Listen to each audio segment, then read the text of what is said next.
Okay, so good afternoon everyone, and thank you for joining us in this session today, both physically and virtually. My name is Chloe Hill and I am the European Geoscience Union's Policy Officer. I'm also a member of the Euroscience Science Policy Working Group, and I'm very happy to welcome you.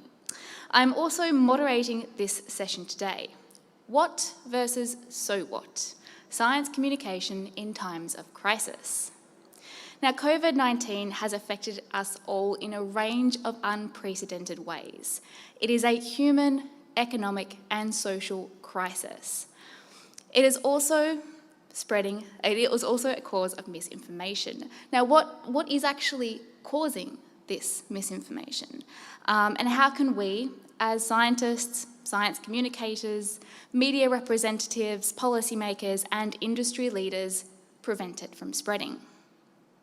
How can we change the question of what, which is very academic, to the more consequential and action-based so what, the interest, the public, and policymakers? How can we bridge the gap between scientists and policymakers and scientists and the public that still exists? And how can we do this effectively in times of crisis? Now, this is a question that's very challenging and very important that our panellists are going to try to address today. Our panellists, we have 4 of them. One of us is on stage today, Clive. He'll be presenting in person. Our other 3 panellists will be joining us virtually. So it is a hybrid panel. Each panellist will talk for about 10 minutes and then we'll get into a discussion. Now, during this discussion, we will be taking questions from the audience. If you are joining us virtually, please feel free to type your questions into the question box. I believe it will be a little bubble that you can see. We won't be taking breaks for questions between the speakers. We'll get to that afterwards. But please, as soon as you have a question, if you are joining us virtually, type that into the question box. For those of you in the physical audience, we will be doing it the old-fashioned way, so you can raise your hand. But yeah, we'll get to that in the second half of the session today. Now, the speakers that will be joining us are fabulous, and I'm going to introduce them to you now. Our first speaker is sitting with me today on the stage, is Clive Cookson. Clive is a science editor of the Financial Times, where he leads a writing team covering science and technology. He has worked in science journalism since leaving Oxford University with a first-class honours degree in chemistry in 1974. Clive joined the Times in 1981 as a technology correspondent. In 1983, he moved to the BBC Radio as a science and medical correspondent before joining the Financial Times and becoming a science editor in 1991. More recently, yesterday in fact, Clive received the Euroscience Lifetime Achievement Award.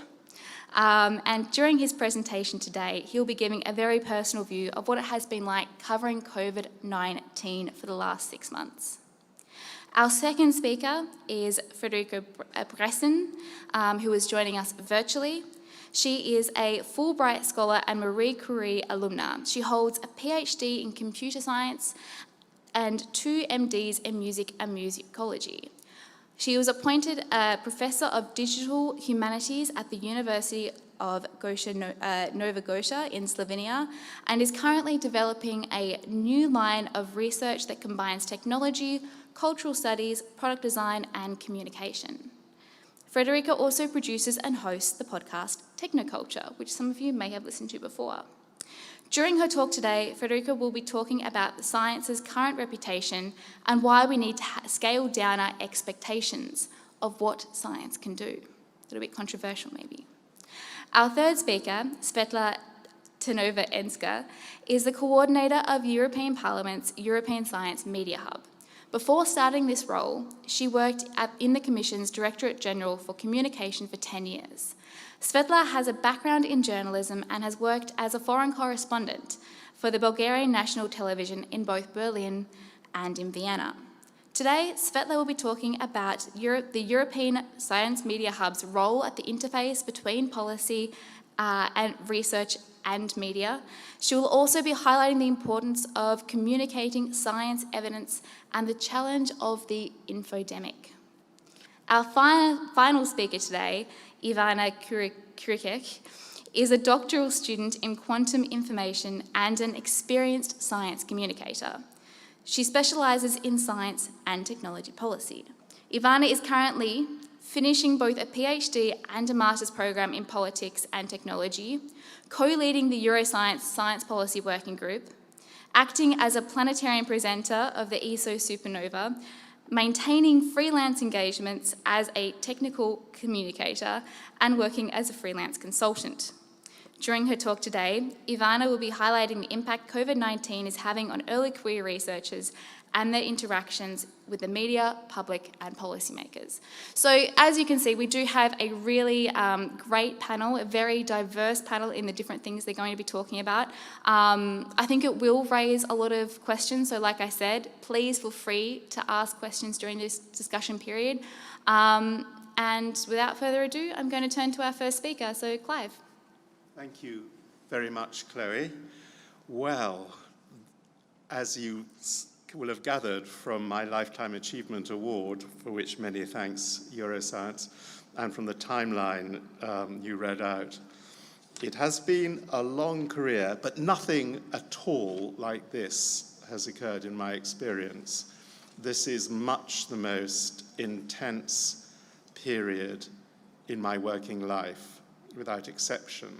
Working almost entirely from home. I've only been into the FT office 2 or 3 times since the beginning of March. And before I sort of go on any further, I do think it's almost a miracle that not only the FT, but almost every other global newspaper, while putting a lot online, was able to send almost its entire staff home, and still the print editions came out perfectly. We didn't lose anything. All the pages were still laid out well. There were virtually no rehearsals when we were told in the middle of March that, or I can't remember the exact date, something like the 8th or 10th of March, we should go and try working at home for a few days. Everyone thought they'd be back. They didn't quite realize they wouldn't be back until in August. So I think the newspaper industry has done amazingly, collectively, to keep operating. Of course, you could say the whole same thing of banks and insurance companies and call centers, but I think it is pretty fantastic. Also, television and radio programming without interruption has continued. So, COVID, since I went to work from home, long days. So I worked far longer than I ever did, even counting the 45-minute commute each way to the office, sort of start at 7:30 in the morning, maybe 8 o'clock, read what's going on, and often working 12 hours with just the shortest lunch break for a sandwich or something. The demands are intense, and not just on me, but on all my colleagues. And it's not just writing things. In my case, it's advising other editors. They'll email or WhatsApp or call up and say, is this a story, Clive? I know you don't have the capacity to do it, but should we get someone else to do it? Should we care about this, that, and the other vaccine development? When the first vaccines went into people, we cared a lot.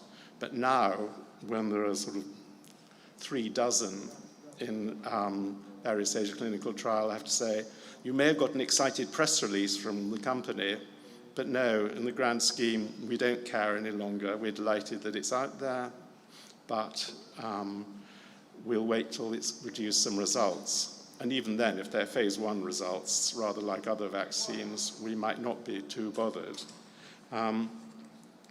It so has skewed our coverage, though, because I have to say that I did a count, and I've written about 150 articles myself about COVID since March, and I've only done 5 on any other aspect of science. And since I'm the only science, sort of general science writer the FT has, it means that all the other areas of science that I would have written about, from sort of super colliding massive black holes to fascinating discoveries about human origins, for example. There have been so many papers that I would normally have covered. Now, I know that this is a fallout of science for scientists in general, and a lot of scientists have moved temporarily to doing other things. But I think it's a great pity, and in general, so much other medical news hasn't been covered. ASCO, for example, the biggest annual cancer conference. It's a huge event for medical journalists normally.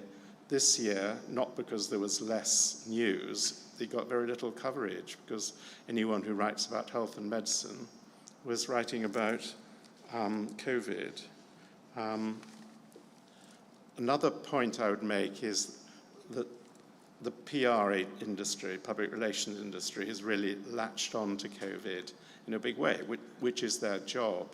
But I always used to complain before this that I got far too many email press releases.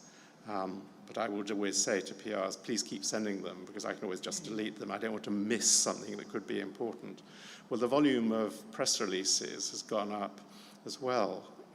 Anyone with any sort of thought about anything to do with COVID, however thin the research, will send out a release. Again, it's their job, but it just is quite wearying. And as you know, one of the things that's happened is that because scientists in all fields have switched to COVID research, there's been a bombardment of scientific papers on the subject.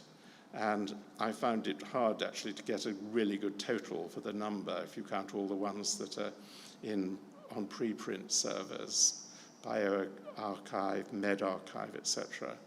But I mean, a couple of months ago, it was said to be 40,000. Anyway, it's way into the sort of high tens of thousands.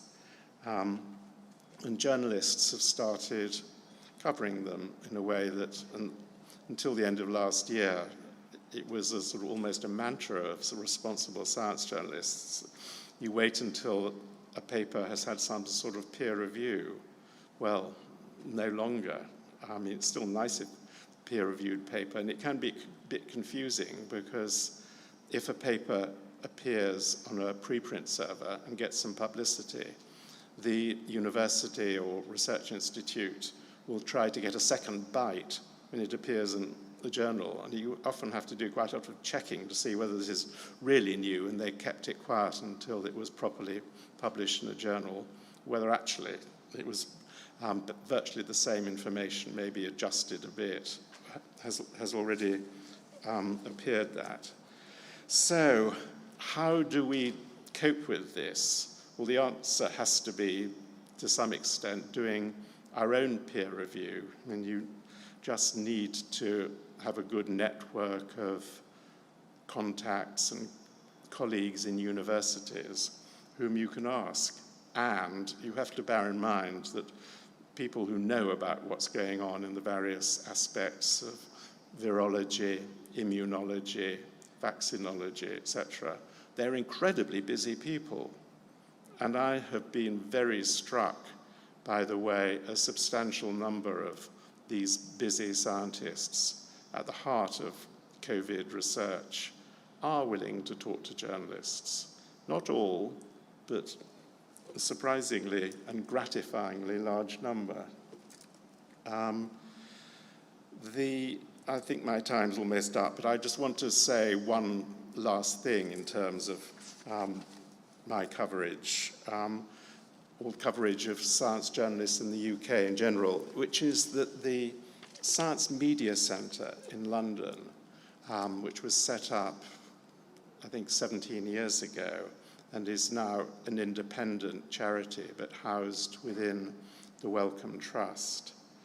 It has done a marvellous job putting out, they've got an excellent list of experts, and when anything significant comes up about COVID in the news, any paper that's likely to be covered, or new statistics for test and trace, for infection rates, for the R number, etc. They'll put out a quick reaction press release, giving reactions from scientists on their list. And they also put on several online briefings per week if something new comes up. So I want to close by saying, well done, Science Media Centre. Very good. Thanks so much, Clive. I think you've raised a couple of really interesting points there that actually I probably hadn't considered before, like the fact that so many breaking news stories might be going under the radar because of COVID-19. And I think our last speaker, Ivan, is going to pick up on the preprint issue as well. So thanks so much. So I'm going to turn straight to our second speaker, Frederica, who will be joining us virtually.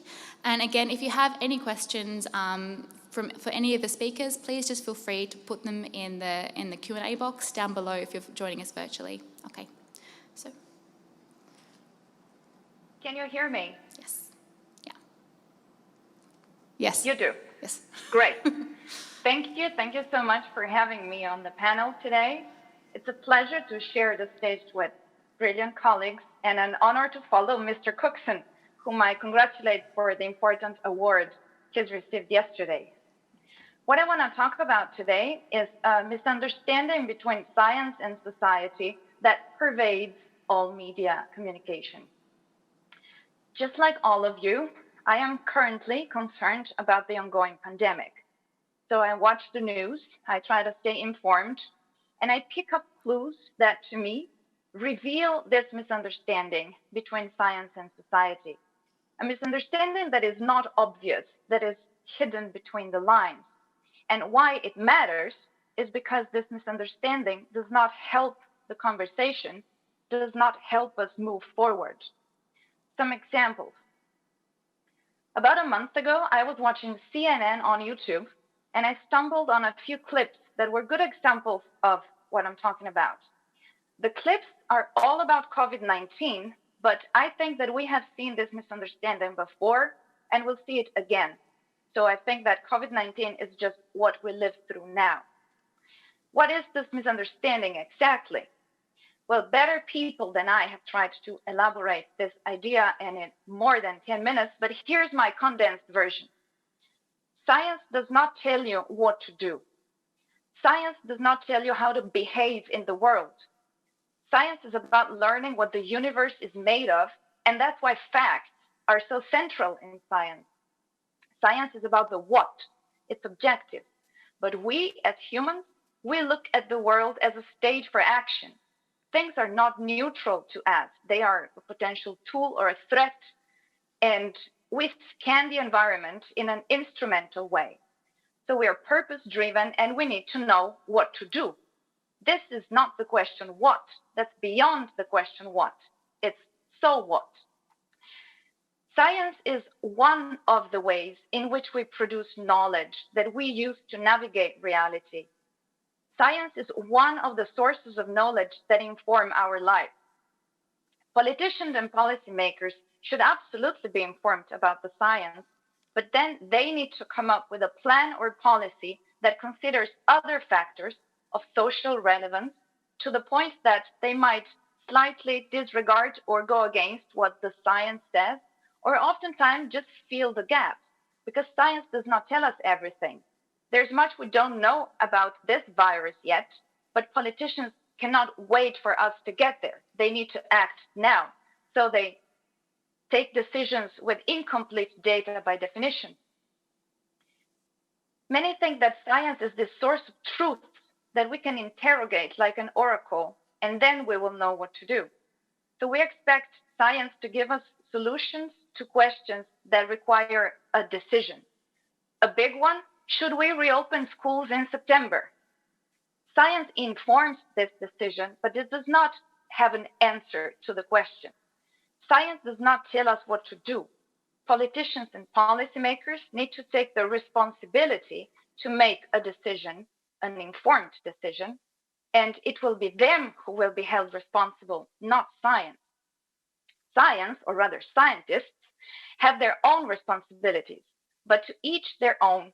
Let's not dump the politicians' incompetence on science. Speaking of politicians, the first clip I'm going to show you today was published on the CNN YouTube channel on July 31st. Now, I edited the clips that I'm going to show today slightly because I need to fit my time, but I encourage you to watch them on the CNN YouTube channel because they are available online, of course. So give me, please, a sign if you see here and see this correctly. This is about science. It's what the doctors tell us that we need to do. It's not what I say so that I can come on a show and say I called for testing. I hope you saw that. Yeah? Okay. It's a very short clip, just Nancy Pelosi saying, this is not what I want. This is what science tells us to do. Now, I think that she is speaking in good faith. I don't think of Nancy Pelosi as someone trying to hide away from the responsibility to take a decision for the people. I genuinely think that she does the good thing if she obeys what the scientists say. There might be reasons for this, but bottom line, this is what I hear in this clip. And the point is failing to understand this crucial division of role, differentiation of roles. And just in case if you think I'm nitpicking and that it's ambiguous what she says, yes, it may be, but I still think that this ambiguity points in the direction of my way of reading the situation. And if anything, I say clarity would sound differently in her words. Now, don't get me wrong, there's many people that will use science to hide behind a responsibility they don't want to take, avoiding saying, this is my interpretation. As we all know, data don't speak, so data will never say anything, and data does not suggest. We do. Now, the second clip I'm going to show you is one that I really urge you to watch in its entirety. That would be 5 minutes, and I cut it down to 45 seconds today. You can break down every word of the 5 minutes and write an essay about this video. So, sexy superstar Dr. Anthony Fauci is testifying before Congressman Jim Jordan, who keeps asking him, should we limit the protesting? Does the protesting increase the spread of the virus? The protesting he's talking about is obviously the one that we still see happening in the US now, a month from when the clip dates, because it was published on the CNN YouTube channel on July 31st. Here it is. Should we limit the protesting? I'm not in a position to determine what the government can do in a forceful way. It's a simple question, doctor. Should we limit the protest? I'm not going to opine on limiting anything. I'm telling you what it is, the danger. And you can make your own conclusion about that. Do you see the inconsistency, though, Dr. Fauci? There's no inconsistency, Congressman. I don't understand what you're asking me as a public health official.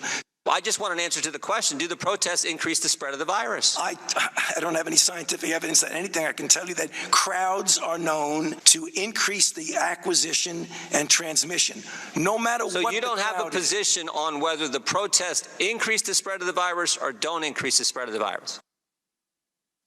All right. So you should really watch this clip entirely, because the misunderstanding iterated is phenomenal. For 5 minutes, Jim Jordan keeps insisting on the same question, and Fauci, he says the right things, but I don't think he's doing a good job at defending himself and science, because he represents science there. He even gets to the point of admitting, I don't have scientific evidence of protesting a particular form of public gathering, that it increases the spread of the virus. And that's a defeat in this exchange. He iterates that he cannot tell the government what to do, but Mr. Jordan is deaf to that. He kept grilling him, because I think that he also speaks in good faith out of ignorance, but he does not realize that he is making a fool of himself by asking that question so many times. It's not the wrong question. He's asking the wrong person. Fauci is obstinate in denying the answer, making it seem, though, that he does not want to give the answer, as if he doesn't want to expose himself, like all the I don't recall the positions, because that's standard. And I think that he comes across like those people here. So he says the right things, but they're not enough here because Mr. Jordan does not understand what Fauci means, and he is aggressive. So I think that the misunderstanding here is obvious, but that Fauci should have explained the flowers and the bees to Mr. Jordan. So why it's not up to him to have a position on those things. Just before I conclude, I would like to pull up one more slide here with the references to the two clips that I just showed. You can take a screenshot or a picture, I guess. And the reference to my YouTube channel, because I would like to mention that besides my podcast, I have recently been doing other interviews, in particular these three on COVID-19, two of which with the same biomathematician, Mayra Aguiar, and one we just recorded yesterday. So it's not up yet. What is the R number? And I want to keep working on this. So why I show you is not because I think I'm not the BBC, like this is great science communication, but at least if I'm critical of other media, I also expose myself and I talk the talk and walk the walk. So to conclude, I will try to answer a question expressed in the panel summary. How can we ensure that study results are more effectively interpreted and conveyed to the population? Well, my opinion is that it's rarely about the results. It's a misunderstanding of what we expect from science. So the results are correctly presented, but the interviewer or journalist will ask, so what, to a scientist who cannot follow up, provided that it's scientists who should do this type of communication. Maybe we need science communicators as a specific professional figure. In fact, I also take issue with this pressure on researchers and young researchers to communicate their science. But we get the sentiments of frustration for not getting enough answers. And scientists come across as being either incompetent or coward. And I find that science is vilified for failing to give the answers that we should give, we humans, and not the data. Thank you. Okay, thank you so much, Federica. I think you did a really good job of not only highlighting the fact that these different roles exist, but that we should actually understand and acknowledge them probably more than we do, not just scientists, but also media and the public as well. And actually following up from that, we do have our third speaker, who is Svetla, and she'll be highlighting the role of the European Science Media Hub. And so this is sort of following on from that policymaker role into the scientists and the media, bring them all together. So Svetla, I will turn straight over to you. Oh, actually, one more thing before I do, sorry. I have got a couple of questions coming in from the people participating virtually, which is fantastic. When you do ask your questions, if you could put your name and affiliation as well, that'd be fantastic so we know who's actually asking these questions. Okay, thanks.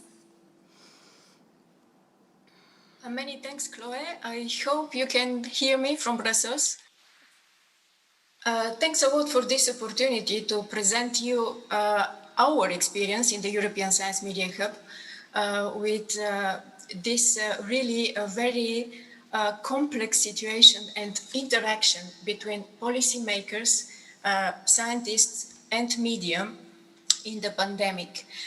Very short overview, just because we are quite new project. The European Science Media Hub is based in STOA in the European Parliament. STOA is the panel for the future of science and technology, composed of 27 members of the European Parliament. This is not a legislative body, but the idea is to give the science advice and also the different option assessments to the policymakers and also to bring them in contact with scientists. Our role in the European Science Media Hub was also to bring the policymakers and the researchers closer also to the media. So science journalism, science communication is of course very much on our focus, and we try to develop this network and regular dialogue between the researchers and the media, with science media especially, with also some events, workshops, trainings to facilitate the work of the media and to monitor some media trends about, of course, mainly news around science and new technology. Of course, the pandemic also hit us very strongly, so we had to cancel all our events. But already February, March, we very early actually realized that if we want to remain relevant with basically trying to facilitate the access to trustworthy information, we have to modify our activities. And also that's why we basically devoted all our content on the website to the corona crisis. The idea of our main activities was to share more European expertise in the crisis. That's why we started a series of interviews with European researchers, really leading researchers and virologists who advised their respective governments, actually. We had more than 10 interviews, and they were quite popular. And I think it was also because people could see the different perspective. Sometimes we were too focused on our national public health measures and our national approach, but this could give also some lessons learned from other countries. And this was maybe some colleagues were missing, and that's why they used a lot and republished our interviews. Another point here is, I think it's interesting that we saw in this crisis, especially in the beginning, really increased, Clive actually very well described it, increased demand for information. And even if we saw a lot of misinformation, it was a big demand for really sound science, for a real credible expertise. That's why I would say that in this time, if it was anything positive, I think we have evidence to believe that at least in the time of the first months of the pandemic, we saw really increased trust among citizens to the scientists. And this is also evidence. I can quote some surveys from Open Knowledge Foundation or Wissenschaft im Dialog in Germany, in the UK, the Open Knowledge Foundation, where we have surveys around May, and they really show increase in the trust in scientists and in science compared to the years before. Another problem, also very well described by the science journalist, is that people were just overwhelmed by information. That's why we tried also to channel our information and to channel all these press releases, news we receive from all possible institutions, organizations, and also academia, and to present a collection of most relevant links to also, this was very useful for our members of the European Parliament, to channel a little bit the overwhelming amount of information. And these collections of links were very also useful for our readers. We had a collection for good sources of information around COVID-19. We had also a collection with links of different initiatives and organizations dealing with debunking of misinformation and fake news around COVID-19. And also we regularly update our content of the page sciencemediahub.eu. You can visit it and see with relevant information. Here is maybe the moment to tell you that we work with European researchers and with European science writers and science journalists to prepare these interviews and to prepare these articles. So we also try to popularize European research and to facilitate the access to trustworthy information. Infodemic, it was also on our focus. You know that it was quite a worrying spread of false claims, misinformation and disinformation, conspiracy theories. We tried also here to find the experts dealing with this topic, to understand better the phenomena, to understand better how we as a society could tackle this issue, because I'm sure you saw also studies where we see a direct impact of the health of people following some false claims, but this also undermines the public health measures, and we have to be very, very cautious with tackling misinformation. We will continue also with this content dealing with false claims around COVID-19. We will try also to observe with monitoring tools on social media the emerging tendencies around disinformation and misinformation, and to alert, of course, partners, and this is, of course, the work of independent journalists and fact checkers to debunk these misinformations. And we will continue to work also virtually with science journalists, organize workshops, events, trainings for them, in order, once again, to try to help them to get to trustworthy sources of information, and also to raise awareness about the misinformation and disinformation around. So I will stop here, but I'm happy for your questions after this. Thank you so much, Svetla.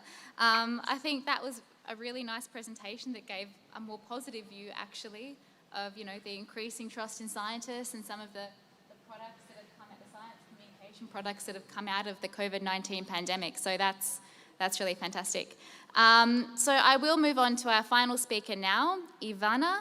So just as a reminder, Ivana will be talking about, she'll be talking from a scientist's perspective about the impact COVID-19 is having on early career researchers and their interactions with the media, the public, and with policymakers. So. Thank you so much, Chloe. Hi, ESOF. Welcome to my home office. Like Chloe announced, I am indeed a scientist, and I will be speaking from a scientist's perspective on the topic of science communication. First of all, like everyone, I have also experienced issues this year because of the current pandemic. I lost a fellowship opportunity abroad, and so have many of my colleagues. So for a lot of us, science communication is definitely not at the top of the list of things we worry about and what we spend our time on. More pressing needs are extending our contracts and moving abroad when that might not be possible anymore due to a lack of visas or simply lack of opportunities as funding gets drawn this year. However, we keep hearing these wonderful stories of scientists sharing their research, like Clive already explained, with the media, with journalists, and with the general public. Why does that happen? And why do we do this? Well, from a sense of duty to society, we all go into science wanting to change the world, wanting to contribute. Unfortunately, it doesn't always pay off.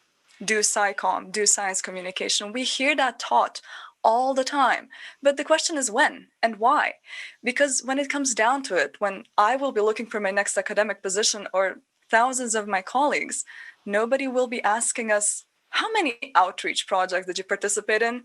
Or how many things have you shared about your research on Twitter?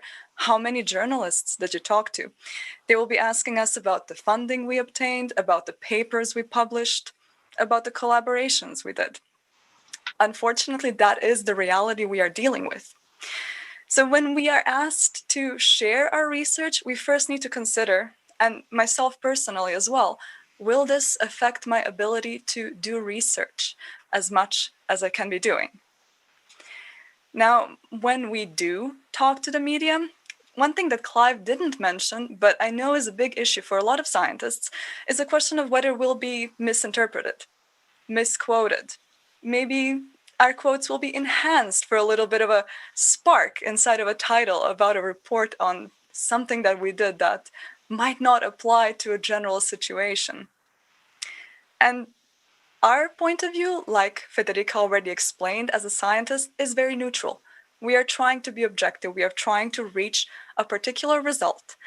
And unlike policymakers, politicians, and the general public, we are not looking to give prescriptions. We are not looking to give decisions. We are looking to provide information and to explain certain phenomena. This is a large issue, and you can find a lot about this in the research field that deals with trans science. Trans science meaning the problems that, or the questions that are asked of science and of scientists, but which technically cannot be answered by scientists. So if you ask somebody, should we disallow protests at times of corona? We should not be the people to answer this. And not only because we might not be able to, but because engaging in these kinds of discussions, as we have seen with a large number of scientists this year, may affect our research careers. After all, when we do get hired, the institutions hiring us do not want any bad press. They do not want to risk their reputation with researchers who may be vocal on the political scene. Unfortunately, this is the reason why we tend to, as a group, stay away from controversial or highly politicized topics. It may, in fact, affect our careers. So for one, we frankly don't have the time for this if we don't communicate. When we do, we are risking our reputation as scientists in our field. And yet, we have seen so many people, mostly early career researchers, so PhD students and postdocs, similar in age to myself, who switched their fields of research this year for at least 6 months to the research of COVID-19 and its effects. Okay, this was a very needed move. We are in a time of crisis, as the title of this panel says, but at the same time, these 6 months in the careers of these researchers will not positively affect their personal future. I am in the field of theoretical physics, and my colleagues switched to social dynamics for 6 months to see the effects of the virus. These are truly not simple decisions to make.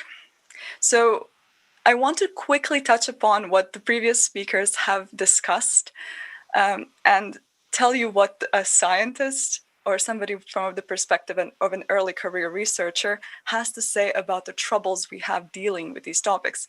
First of all, Clive gave us a wonderful insight into how difficult it's been to deal with all the news and all the new papers, especially on preprint servers. However, in times of crisis, this is how we react. We jump on a problem and we try to solve it. As everybody is aware, scientists don't do science for monetary reward. We want to help, we want to change the world, we want to do good. So when there's a problem, we approach it. However, with the giant amount of research that's being done and flooding the preprint servers, it sometimes is really difficult to understand what is truly valuable and important. On the other hand, if we go through the traditional route of classical publishing, waiting for a peer review and the due process that comes with it might take a few weeks, or it might take a few months, or it might just take a year or two, depending on the field that we're in. So when there is a time of crisis, we should strive for openness, for transparency. And this is also what Svetla was talking about, with the increased trust the general public has been giving to scientists who have recently been showing so much transparency and openness. This is the reflection of the spirit of democracy, where we truly appreciate getting a better insight into topics that might not be shared otherwise. So when it comes to Svetla's contribution, I really see the importance and relevance of the center that she is representing.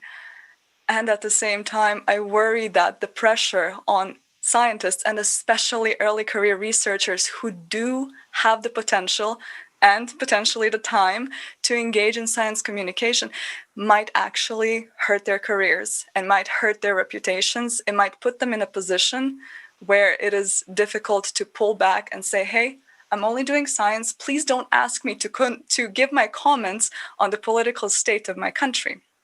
On the other hand, there are also so many of us, especially those in the first decade or so of their careers, who are not working in a country where they speak the local language. So even if we do want to share our science, our results, if we do want to do science communication in an effective and meaningful way, we don't have that many opportunities. And reaching policymakers can also get really difficult. It turns out that you really don't have much of a say as a young scientist. You need to have developed network at your place of employment and life. You need to be able to reach a larger audience than you might have available. So these are definitely issues that we are facing. And at the same time, we are living in the society that has these problems we are trying to solve. Federica was talking a lot about the management of risk and trying to separate science from the application of science. In a way, scientific results are often used as a sort of justification for certain policy decisions. This is okay. This is what we should be doing, but we should not be asking scientists themselves to, on top of their own work, put out the time to make these decisions. There's a wonderful way of going around this, which Svetla definitely has experience in, which are these transitional intermediary organizations that help, Clive was also talking about this, that help distill the knowledge that scientists have to share, the results of research, and translate them to policymakers, translate them to the general public, and make them into something tangible and something useful. So in conclusion, what I do have to say from my personal perspective as a PhD, as a finishing PhD student who has done a fair bit of science communicating, so far it's a struggle. We are being told, yes, communicate. We are being told, yes, jump on this topic. It's a crisis. We need your help. But at the same time, it is not paying off for us. It is a very altruistic act, but it is hurting the careers of early career researchers at this point, and most of them, unfortunately, will not see the impact of their work in any larger extent. So I'm really looking forward to discussing these topics with you and seeing what kind of insights you might want to share with us. Thank you so much. Thank you, Ivana. Okay, so there's so many questions in there. I think that's such a great point to jump into our discussion from. I also have my own questions, but I'm gonna start with one of Ivana's sort of first questions. I think there's a lot in there that was addressed to Clive, and that was more about what can journalists or scientists do to ensure that the scientist or the science they are covering is correctly represented, and the scientist isn't misquoted. Is there something the scientist can do? Is there something the journalist can do? You do have to know which journalists you can trust, and obviously if you're a young researcher, that's going to be harder because you won't have the experience, you won't have the knowledge. I mean, I talked about the importance for journalists of internal peer review, but for scientists who've been around for a while, they can do their own internal review of journalists and know who is reliable, who they can trust, and who they can't. If you're a young researcher starting out, it is much, much harder. You can't guarantee that you won't be misquoted. I can say, hand on heart, no one in my entire career has accused me of misquoting. I often change quotes to make them more lucid or better, and sometimes a scientist will say, thank you, I sound better than I actually was. One thing that I used to be asked more than I am now is, can you ask the journalist as a scientist to check quotes or read back parts of the story? And the short answer is you can try, but if you do, you have to say, ask at the beginning. If you ask at the end of the interview, the journalist has every right to say you should have said that at the beginning, then I could have decided whether to do the interview. So that's point number one. Point number two, on the Financial Times, because we originate as a business newspaper, and in the past, editors have been concerned about people trying to manipulate stock market sensitive information. We are not allowed to read back anything to our sources in case they try to manipulate it. I myself will if I'm not certain about it, but then there's also a time constraint. If I can talk to a scientist who wants to have his or her quotes checked or read back, and another who doesn't, then I'll obviously talk to the one who doesn't, because I'm under time pressure. I hope that answers your question to an extent. Yeah, I think it was a good answer. I will just say, I don't know, maybe we can get like a discussion screen view going, because I think, yeah, perfect, thank you. Because all of the questions that are being asked, we do have like a range of different expertise inside of each and every panelist.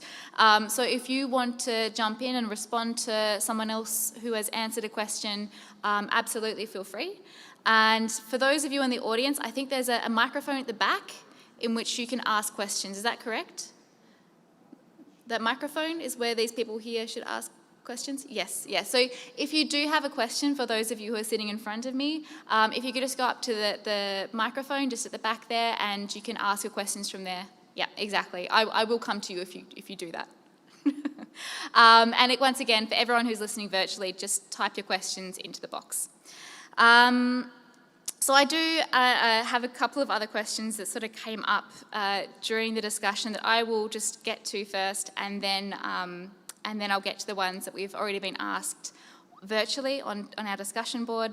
And once again, all of the panelists feel free to jump in on this, but this one is more specifically to Frederica, who highlighted the difficulty that the scientists have with communicating the so what of their science, and highlighting the need for policymakers to take on this role. My question is more, in your opinion, what is needed for the policymakers to take on this role? Is it an issue that the policymakers don't realise that this is their role, or maybe they don't know the what of the science? Yeah, I'll let you take that one. Thank you. Well, the reality of this situation is so very complex, right? So when we say policymakers, who are they? When we say scientists, who are they? So the reality is very complex. I don't know, sometimes when, like Ivana said, someone justifies decisions with science, that can be done in good faith or bad faith. So I would start by saying that goodwill is nice to always be expected there. That would be the beginning of solving a misunderstanding, because the situation offers itself to be manipulated like that. How to change, how to make sure that science is better communicated probably has also to do with the roles that each one have, because we're still talking about scientists and the public and policymakers. And like I said, there should be the science communicators, and the scientists should be left alone to do their job. That's what I think. Sometimes we have those figures, sometimes not. It's a very complex system. I'm a researcher. I used to be full-time, and I'm transitioning to science communication. I'm definitely in a gray zone, and I resonated with a lot that Ivana said. It does not pay off at all. There is no way to ensure that science is well communicated. And one of the most important things is to educate the public, but that is like life, like not a $1 million question. That's like the goal of being a better society, you know, to have the audience be critical, to have the audience precisely know exactly what science is saying and not be confused why we were told to wear masks first, not to wear masks then, to wear them outside, indoors, downtown. That confusion is not to be blamed on science, but I don't have an easy answer on how to solve that, besides honesty from the part of those who speak and education from the parts of those who listen or receive the message. I would have a question for Clive, if you're happy with what I said and Yeah. can do that. Absolutely. I might just quickly turn to Svetla to see if she Yeah. has anything to say on that issue, and then I'll come back to you. Many thanks, Chloe, Federica. It was really very interesting, the points you mentioned, and it is coming very close to that what we in the European institutions we call science advice for policy. And if in our project we are not dealing with exactly with this, in the panel for the science and technology is exactly in the heart of this issue, how we can have real and best advice as you as scientists to the policymakers. And there are a lot of colleagues in the European Commission Joint Research Center or in SAPEA, where we have the really European high-level academies giving science advice to policy. And they have really very good documents. I can only encourage you to see and to check them, like recommendations for scientists. What is the best in order to translate their science to the policymakers. And I think that this is also something what we do, for example, in STOA, is also very useful. We have the so-called pairing scheme. So this is a kind that for 2-3 days, scientists really accompany the politicians, the members of the European Parliament in but really long period. We don't speak about 10 minutes meetings. We really speak of about 3-4 days. The scientists visit the European Parliament. They go with the members of the European Parliament to the committees, to the political groups, and see how they work. So they understand better the demand of the politicians for science information. On the other side, the politicians, of course, understand also better the methodology, and also the needs and struggle of the scientists in this process. So I think, again, as you said, more education, more contacts, more dialogue between scientists and policymakers is very, very important. And we have also some good examples, actually, during the crisis, where we saw scientists communicating to the general citizens, to the general audience. I have one example from a country where I'm following because of the language. Maybe you know also one of the best virologists in Germany, Christian Drosten, who had a podcast 30 minutes every day. I think it was downloaded 60 million times. And he really took the time. So we have to take the time. As Clive said, sometimes it's the time pressure. But for this level of communication, we have to take the time and to explain the context also to the citizens. They're able to understand the scientific method. They are able to understand the difference between scientists and their information, and that they're not giving the prescriptions, but they're only giving the facts, and the difference between the policymakers who actually has to take the decision. But we have really to take a little bit more time and indeed to work better together. Yeah. Okay, so a couple of great answers there. It does sort of lead on to Ivana's question about the incentives for scientists to get engaged in those activities, which, you know, obviously highly beneficial for society, but also for the scientists, it depends on their motivations too. And I do want to get to that question, but first, I know that Federica had a question, and we do have one question from the audience here as well. So I'll go Federica first, audience, and then back to that question. Thank you. A question for Clive. He says that he has been interfacing with scientists all his career, and indeed, when there is something, a hot topic going on, you will read on the newspapers here in Belgium the opinion of some big professor in that area. It's never the young postdoc, it's the big professor. So actually, journalists need to have someone to speak to. In your, not more than experience, in your opinion, who should those scientists be?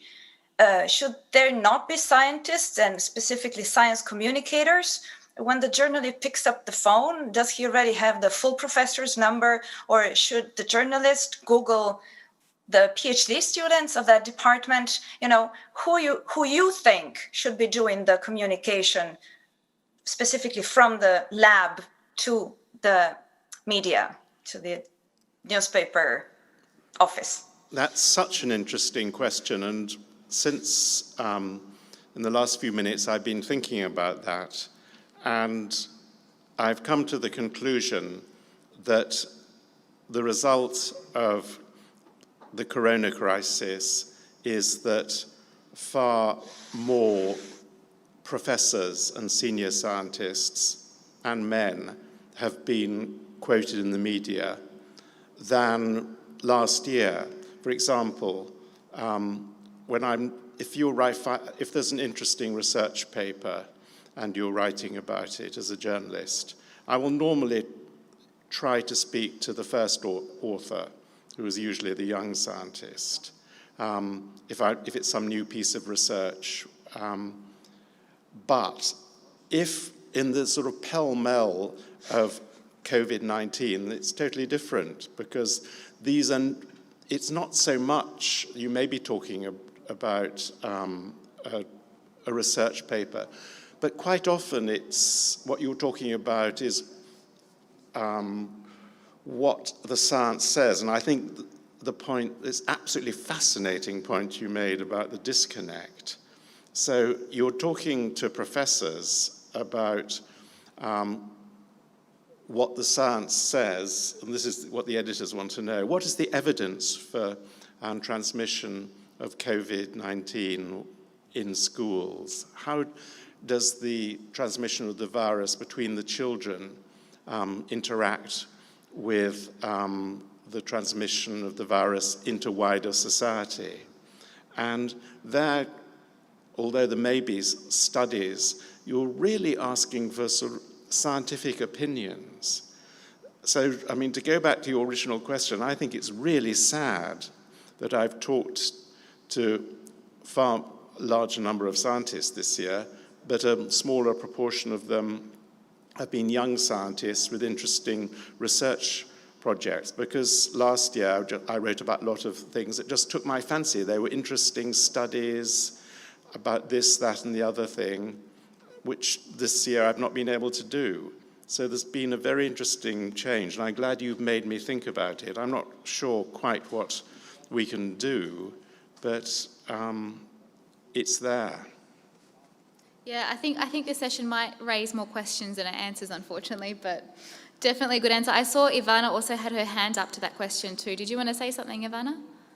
Yeah, I just wanted to contribute with what I find to be the solution to this is having a brilliant press officer at a research institution who will allow younger scientists or scientists who may have more interesting things to say about a topic to talk to journalists, to talk to the media, instead of it always being the head of the department, the head of the institute, who may not have had their hands in this particular research project. I've found really brilliant results for this when there is an institution that has a wonderful press officer. I don't know if this has been your experience, Clive, but I truly hope so. It so makes a difference. I totally agree, Ivana. It makes a gigantic difference. I think university press officers vary a lot, but the general standard has been going up, I think, quite fast. So I am encouraged, yes. I also should say in passing, I mean, we were talking about why the science communication is not recognized, particularly by younger researchers. Well, that's really up to university administrations, research councils, funding organizations. And a lot of them say they do. A lot of them say that they take account of public engagement and communications as one of the sort of impact factors that they take account of. But you're saying in practice that doesn't happen. What I'm saying is that yes, they will count every single thing you've done, but when it comes to the point where you're applying for your next, let's say, postdoc, you will list those, but realistically, will any hiring committee look at your teaching credentials? Will they look at your outreach engagements, or will they look at the grants, the publications, and the reputation that you can bring them? Unfortunately, we're still at the stage where this is not a crucial element to the hiring process. And if you want to play the game and have a career in academia, you need to play to the factors that are relevant, unfortunately. Yes. Yeah, actually that leads to, I haven't forgotten about the person in the audience and the questions in front of me, but that does lead directly into the question, what can we do to incentivize science communication? Is it really, do we have to change the institutionalized hiring process, or are there other ways we can potentially do this? Anyone, to everyone on the panel. Well, should we? Ooh, more questions than we have answers. How do you mean, That's a great Federica? question, Federica. Because the points that you were making and that I do agree with is that scientists should not necessarily have the role of also communicating their science on top of all the work that they do. Some may be good at it, some may want to do it, but that should not be the primary job of a scientist. The crucial solution here might be having a person who can act as a sort of translator, as I take this, I put it there, and these are usually in the functions of policymakers. So maybe Svetla can tell us a little bit more about what is the future of this topic. I'm afraid I cannot give any prognosis, but I agree that it is absolutely important that it pays off. If you have these efforts in your career as a young researcher, it should make, of course, sense. And I also agree with you, Federica, that this is not on all price. I mean, if you're good at this, you can do it. If you think that you can communicate better than a professional communicator, you can do it, but it shouldn't be a must in part of your career if you prefer to, of course, to put the accent on your research, for example. And I think here, again, a lot of dialogue is needed between the I'm very happy that we have the scientists and the journalists here, because we see this also in our events. This is so important to understand where are the struggling points for you as a scientist, and where is the on the other side of the journalist, and just to overcome this mistrust we see sometimes. Okay, we know the scientists, they cannot communicate, and the journalists, they cannot get actually the science never right. So I think, again, the dialogue is the answer. Okay, so with that, I'm going to turn to the person in our audience who has a question. If you can just go up to the microphone, that would be great. And then all of the panelists should be able to hear it, I think. Okay, so I would like, up to here, it seems that you have been talking about sort of good science, good scientists, and good faith. Clive mentioned the fact that there might be issues of conflict of interest, but sort of on the side. But I will speak as a Frenchman. We've been confronted with a fantastic science communicator, scientist, Didier Raoult, the hydroxy, how do you say it, chloroquine guy in Marseille. I mean, he has all the credentials you can imagine. He has huge number of papers, very high citation index. So for any journalist, he's a serious person. The fact is that either he is a crook or he is crazy. He's been tremendously, I mean, he has played a tremendously awful role in France in the discussion about COVID-19. Now there's, you know, he's the star, the hero of a number of people who are anti-establishment and anti-science. But on the other hand, he presents himself as, you know, a top scientist. And in fact, if you read, you know, it seems like this. So how can you tell? How can a journalist tell that this person who seems to be a fantastic scientist is a crook and that this other person is reliable? The answer is to ask other scientists. And I think there were enough other scientists willing to diss a professor, a distinguished elderly professor like Professor Didier Raoult.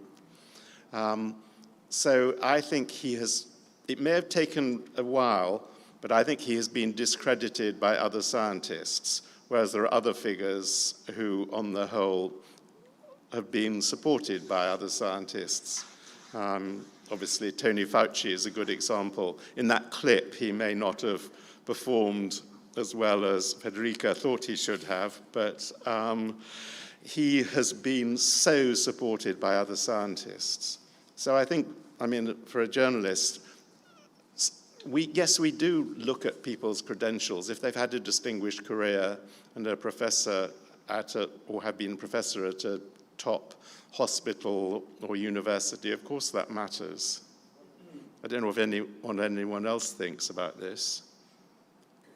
I can tell you right away that one of the most brilliant things that I find with the slow but steady switch of scientific publishing to preprints is that they're accessible to a large number of scientists. Suddenly we're discussing everything because we can read everything really quickly. If you go to Twitter and you search for a particular topic, you will see so many scientists, experts in a particular field, discussing the newest papers. I think the switch to more transparent science, more maybe fast, better communication between scientists is going to be the thing to lead to the definitive way of knowing whether it's something is accepted by the scientific community or not, which does equal to whether we as scientists think it's correct or cuckoo. And a related point, sorry, I don't want to monopolize the conversation, is that when papers about COVID reach the journals, almost all the main journals have made them automatically open access. And that has given a level of transparency to research in this field that no field of research has had in the era of modern scientific publishing. And I think that's been good. Yeah, okay. So on that note, I think we have 18 minutes left, and I'm going to start to get to the virtual questions now. So sorry for everyone who's listening virtually, who's waiting for their question to be read out. Paige from England asks, do you have any advice on how to improve communication of science to parts of society that are harder to reach, i.e. those with little interest in science, that do not describe to news channels, etc.? So I think that's an important question. I think on top of that, maybe people who, that's one question. I think another part of the question could be, how do you reach those who might already distrust science or believe in conspiracy theories? So I think there's two sides to that coin that I think everyone on our panel might have an opinion about.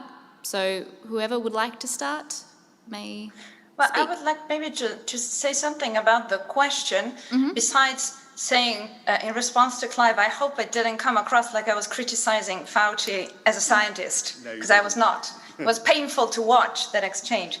About this question, I think that we are talking about science communication, and we have for the past half hour. The panel was about in a time of crisis. So reaching an audience that normally does not follow science, or these people, that's special in a time of crisis, because those people might wake up and actually listen for the first time. So I would like to just flavor the question with this aspect. Yeah. And I would let someone else go first. So Svetla? Yeah. Yes, I agree, Federica. Actually, in time of crisis, everybody was interested in all pandemic issues. And about people who we actually, this is really difficult to get, people who are more attentive to conspiracy theories or misinformation, disinformation. This is really a very high risk here. Again, back to the research, if we read some of the scientific evidence, you see that it is very difficult to get to the hardcore, really believers in conspiracy theories or misinformation or anti-vax, people who really identify themselves with this conspiracy theory is almost impossible to get them with the real facts. But there is a lot of potential to get to people who just listen from time to time, are interested in this. And here we really have to be very active. Everybody, not only policymakers and the European institutions, but of course, this is whole society topic and issue and task, media, scientists. Actually, as an individual also, everybody should react if you see on social media, and 88% from all this misinformation are usually via social media. We have to react, not necessarily to overwhelm with science-based information, but just to react and say this is not true, because like this we can prevent other people to like it, to share it, and this prevention is sometimes more important than to run after fake news which are already viral, for example, on the social media. Okay, great. Anyone else want to add to that? No? Okay, great. Then I'm going to get to the next question, because we do have quite a few coming in. Okay, so Anonymous asks, has the COVID-19 pandemic changed any of your views about how science should be communicated to the public? Well, what Clive said about it being open and accessible to the general public, that's been brilliant. Suddenly everybody not only knew what was going on from the news, but developed an interest in science and scientific research. So like Federica said, this might be not a crisis for science communication, but an opportunity. And we might be able to learn something from it. Yeah, fingers crossed. Does anyone else have anything to contribute? Okay, we do have quite a few questions coming in, so I'm going to go to the next one. While this is also from Anonymous, while the data alone cannot provide a solution, especially in these times, the role of social scientists was not mentioned by Federica.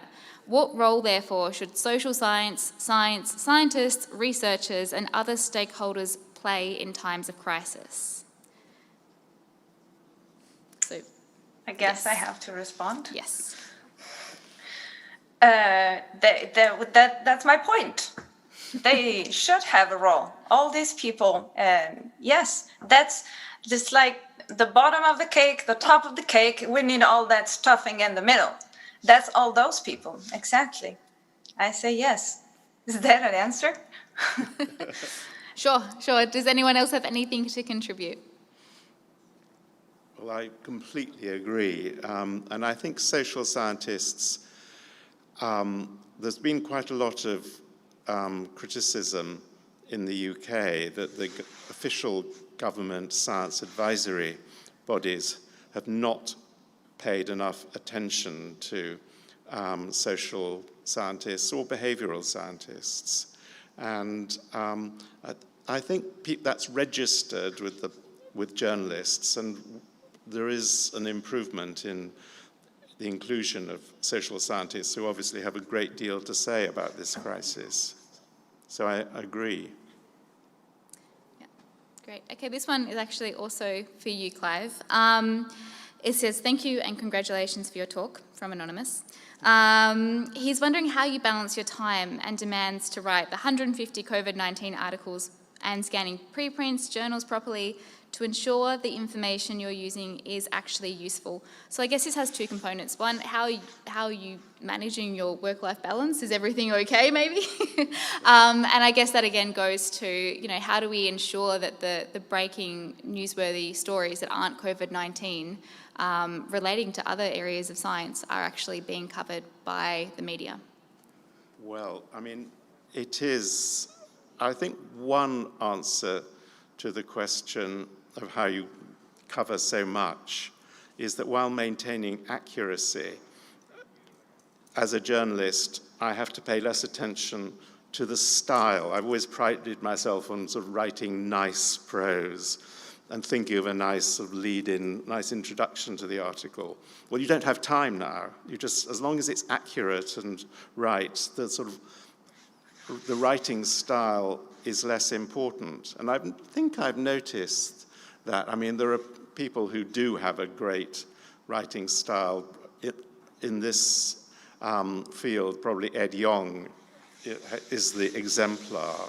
He writes beautifully long feature articles. But then he is doing feature articles every few days. He's not sort of doing news stories under pressure.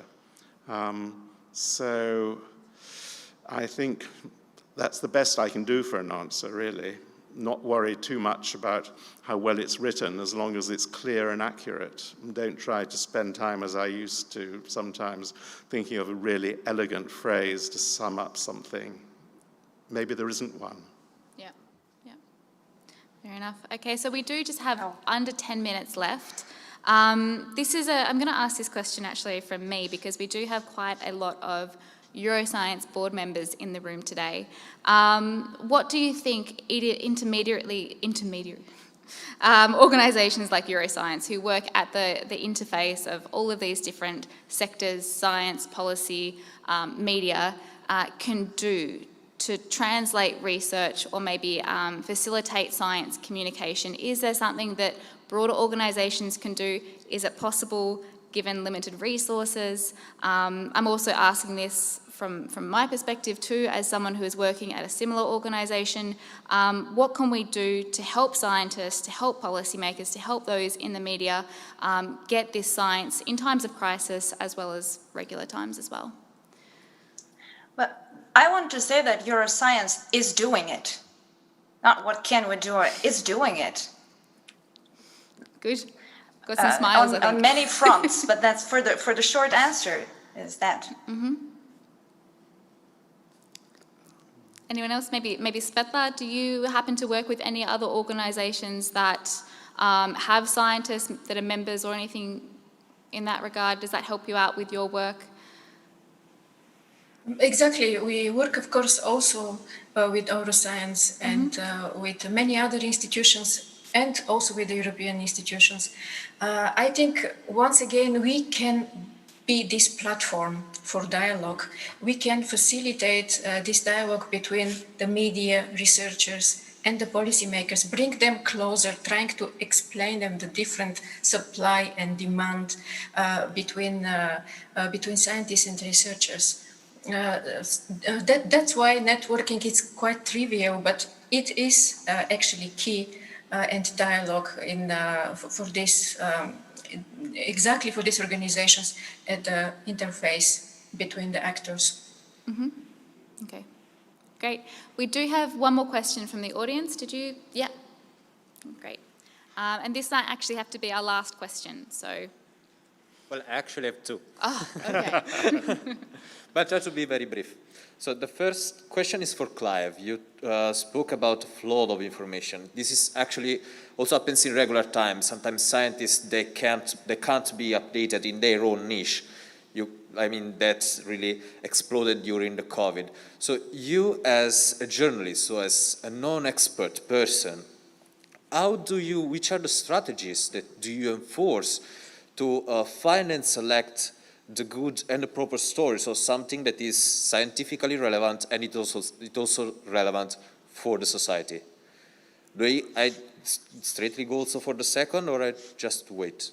Why don't you ask the second, because it may relate to the first. Okay, so the second question is for Federica. So you showed us that painful moment with Dr. Fauci. So something happened also in Italy, where politicians were just deflecting the pressure to scientists. What a scientist or the scientific community can do in order to avoid that without making it look as a defeat? Okay, shall I answer the Clive first question? Give you some time to think. That's a great question. You're pulled two ways in an area like this, and more generally. One is you can't just go off on your own because your editors, your readers will expect you to reflect what other people are writing, reading about, hearing on television or seeing on social media. So you can't just go off on your own. You can't, that's why journalists have something of a herd mentality.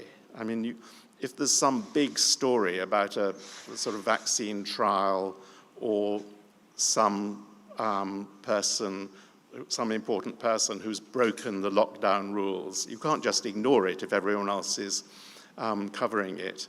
But at the same, so I have to do that, but I also need to have some things that are really my own. And what do I choose? I choose to cover things that are quite hard to explain, which I think are really important. For example, before I came here, I've been doing a lot, which hasn't yet been published, on really getting to the mysteries of the human immune system, how that interacts with the virus, and in particular, what we can learn from the sort of animal origins, the bats, and how the bat immune system deals with these viruses, which infect the bats but don't really make them ill. So it's a question of just following the herd, but also taking time to do your own thing. Sorry, it's not a very precise answer, but I think it's the best I can do. And now it's over to you, Federica. Did I understand the question correctly? What can the scientists do to prevent this guilt to be dumped on them? Yes. Huh.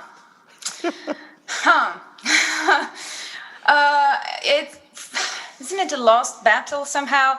What I feel oftentimes, it's not a moment. It's all a process. It's domino effect. Communication is not so good all along, and then at some point, one scientist will receive very bad reviews on a newspaper. So what I wish I saw is way more often people having the courage to stand up for themselves or science or, honesty, speaking the truth. I don't see enough of that, including from these healthcare officials very close to the President of the United States that did not stand up when he was saying that very incorrect things during the press release. Courageous people. Because for the scientist, when he is at the end of this chain of misunderstandings, I don't think that there's almost anything he or she can do to prevent that or convince everyone else that it wasn't his fault or her fault. Brave people. I have so many things to say that could end my career in research and communication at any moment. I don't know if that will happen, but I do try to to speak the truth, not to say uncomfortable things. That's not my goal, but to speak the truth. I said a couple today, for example. It's also quite similar to what Ivana was talking about earlier. Ivana, do you have anything to add to that? I think Federica summed it up really nicely. These are definitely concerns that any scientist has. If you speak up, you're going down the rabbit hole and there's really no turning back. You're exposing yourself to public critique, whether that is something you're expecting or not.